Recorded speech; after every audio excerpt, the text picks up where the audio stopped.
গণহত্যাকাণ্ড ফ্যাসিবাদ হাসিনাকে এই দেশে ফ্যাসিজম কায়েমের প্রথম পদক্ষেপ হিসেবে সে এই দেশকে খেলেছিল। তার এই কর্মকাণ্ড মূলত শুরু হয়েছিল বাংলাদেশ থেকে আলেম ওলামাদেরকে নিশ্চিহ্ন করে দেওয়ার জন্য। বাংলাদেশের সর্ববৃহৎ ইসলামী সংগঠন বাংলাদেশ জামাত ইসলামী নেতৃবৃন্দকে ফাঁসি দিয়ে হত্যা করার মধ্য দিয়ে বাংলাদেশকে নেতৃত্ব শূন্য করার এক নীল নকশা ফ্যাসিবাদী হাসিনা প্রণয়ন করেছিল। এই হত্যাকাণ্ডের ক্ষেত্রে আমরা তৎকালীন সময়ের মানবাধিকার কমিশন সুশীল ব্যক্তিবর্গ অনেক মিডিয়াদেরকে আমরা দেখেছি নীরব ভূমিকা পালন করেছিল। সেদিন শাহবাগে যে তারা অন্যায় দাবি নিয়ে সেখানে ধরা হয়েছিল, সরকারের মদতে খিচুড়ি আগুয়া পাঠিয়ে তাদেরকে নিরাপত্তা প্রদান করা হয়েছিল। আমরা দেখেছি সেই জায়গা থেকেই পরবর্তীতে ফ্যাসিবাদী হাসিনা নিজের মতো করে আইন প্রণয়ন করার মধ্য দিয়ে এই দেশকে এক বড় রাজ্যে পরিণত করেছিল। তারা চিন্তা করেছিল বাংলাদেশকে আরো বড় শূন্য করতে হবে।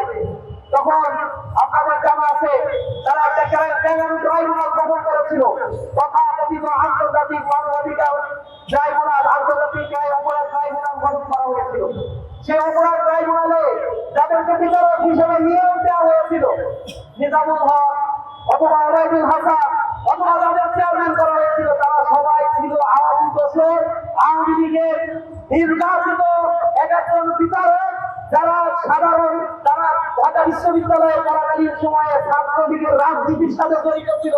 তাদেরকে বাছাই করে বাংলাদেশের আইন অঙ্গনকে বিচারালয়কে কলুষিত করে এই তথাকথিত ট্রাইব্যুনাল গঠন করে বিচারের নাটক মঞ্চস্থ করা হয়েছিল। আপনার কাছে মোল্লা ভাইকে তারা রায় দিয়েছিল যাবজ্জীবন, কারণ কোনো প্রমাণ খুঁজে পায় না, প্রচারিত যে আইন সেই আইনের ভেরিকেটে পড়ে না। তারা যখন এই বিচার করে সন্তুষ্ট হয় নাই, জনগণের রোষামলে পড়েছিল, তখন বামদের যারা শাহবাগে তারা এক মত ক্রিয়েট করেছিল। এই স্বাধীন বাংলাদেশের প্রথম গণতন্ত্রের উৎপত্তি হয়েছিল এই শাহবাগে। দেখেছিলাম এই শাহবাগে দাঁড়িয়ে তারা বলেছিল কোনো বিচার মানি না, ডাইরেক্ট ফাঁসি দিতে হবে।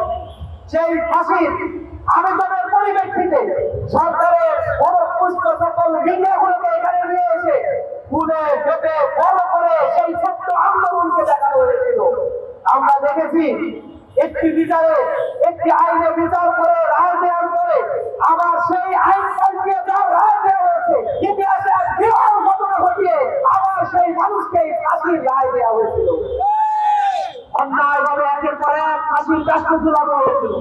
তখন শাহবাগে বসে বাম নাস্তিক প্রধানরা তারা একে একে ইসলাম বিদ্বেষী কন্টেন্ট ক্রিয়েট করা, ভারতের অভয়ারণ্য তৈরি করা, নারীর পুরুষ মিক্সিং করার মধ্য দিয়ে বাংলাদেশের সাংস্কৃতিক ব্যবস্থাকে সবার কাঠামোকে তারা কলুষিত করে তুলেছিল।